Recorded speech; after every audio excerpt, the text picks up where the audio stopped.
Welcome to Acting 101, the first episode, and this is more of an overview episode to kind of talk about what this is and who I am and why I even am going to sit here, I am sitting, and talk about acting.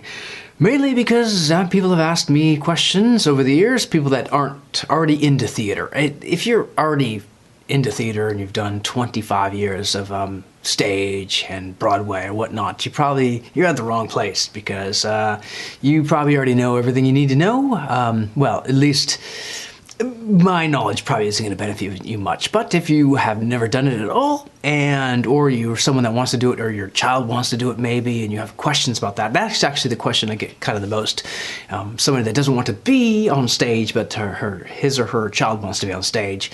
Like, what do they do? How do you get involved? And I might be able to help with that too. My background, this is all about my background because it's sort of like a resume. This episode is called Resume.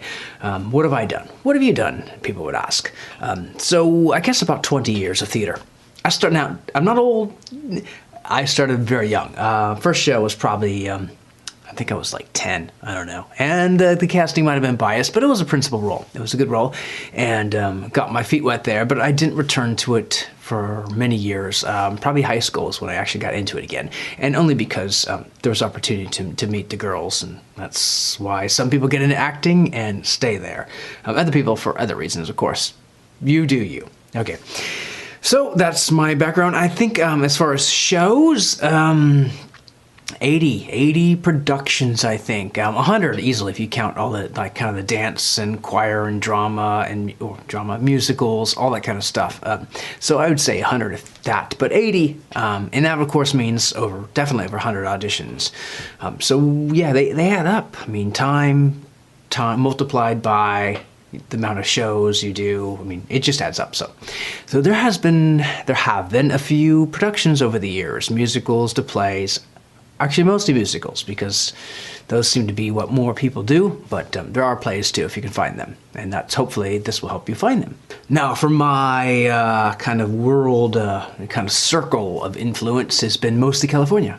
In East Bay, California, I'd say 99% of the shows were done there, but one big exception was in London. So it was, I'll explain it on another episode, but it was through the University of London, and it was a chance to, and I mention this because it actually is significant for me, is that I kind of got to experience, I've seen a lot of London theater, but actually be in it and hear the director give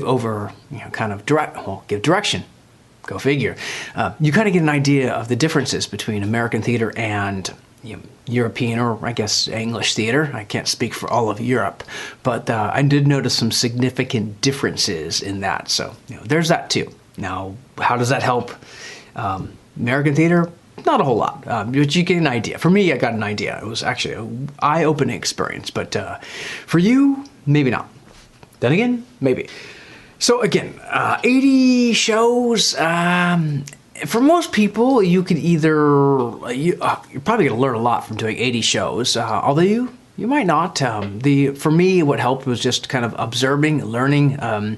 Every time you're in a show, that's training. I mean, it's not the training at a university or at a college is definitely a little bit more significant because it's part of the program. It's part of the show is the teaching of it. You go into a regular show and it's more of just let's get the job. You're just a worker. You're getting the job done. So you might have more training, but chances are you're just going to kind of get I don't want to say the bare minimum, but in some ways it is sort of just what it takes to get it's streamlined, just to get the job done. But with a university, you're kind of learning at the same time, so it's kind of more instructional. Not always, but a lot of times. So one advantage, of course, of doing a lot of shows, you get a lot of experience with different directors, and each of those directors have learned from other directors, or they've studied techniques, they've done different acting styles, so that is beneficial as well. So you put all that together, and so each person is sort of you get all this compounded knowledge that's kind of been aggregated,